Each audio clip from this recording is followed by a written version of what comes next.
Not so long ago, Azure Latch had a little mini update where in it they added some balance changes, some bug fixes, but most importantly, a battle pass, and a new game mode, but I'll talk about that a little bit more later. Now this is something that many players dreaded as the game's already filled with things that you need to pay robux for, but my question that I sought to find out was whether or not buying the battle pass was worth it. Now in the battle pass, you obviously get your free pass and your premium pass. Now you don't gain XP and level up like you do in other games. Instead, in order to level up in the battle pass, you have to get this new currency called candy canes, that of which is only obtainable in the new game mode I have previously mentioned. Although calling it a game mode is a bit of a lie as there's no real difference between this game mode and the base game. The only differences are that 1, they changed the map to be more festive, and 2, you can only gain candy canes in the game mode, meaning you cannot get normal cash and style coins in the game mode. Now in the free battle pass, you get a few Christmas related titles, emotes, and a jolly version of My Finest Clown MVP. In the battle pass, you also get cash and style coins, which if you were to convert all of your cash from it to style coins, you'd roughly get around 10k style coins, which is basically nothing in this game. Now in the premium pass, you get all the same things, but all the cash you get are now style coins. And combining all the style coins you get from the premium pass adds up to 50k style coins, meaning in total, if you buy the battle pass, you get 60k or so style coins. Now this is completely up to you as the player of whether or not the battle pass is worth it. For me personally, it's not that bad of a deal. Now the premium battle pass does cost 450 robux, so a little over $5, which is cheaper in comparison to other games that have battle passes. And you also get a total of 60k style coins, which gives you a fair shot at getting a world class, such as Rail. Now if you could gain candy canes by playing the normal base game, I'd say that the battle pass is fairly worth it to a degree. But my issues come with the fact that you can only get candy canes in the jolly game mode, which is just insanely idiotic and greedy. Because in order to complete the battle pass, you need a total of around 160,000 candy canes.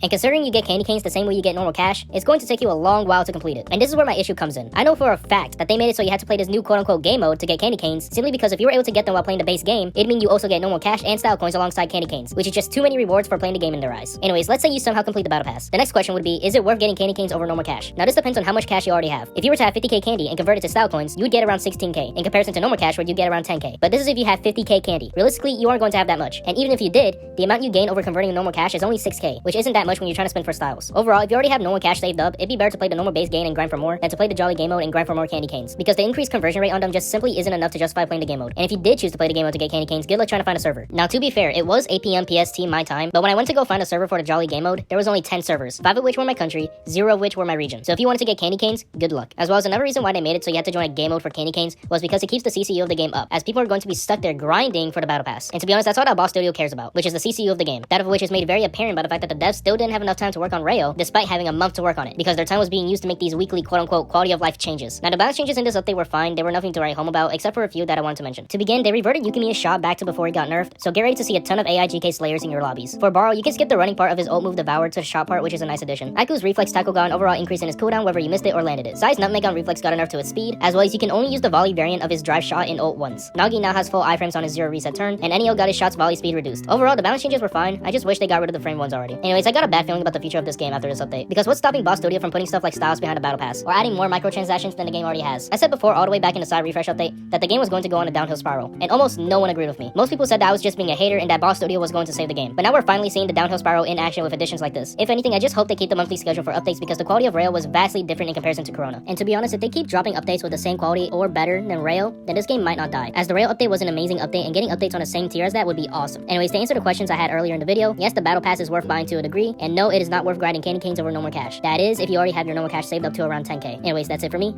See ya.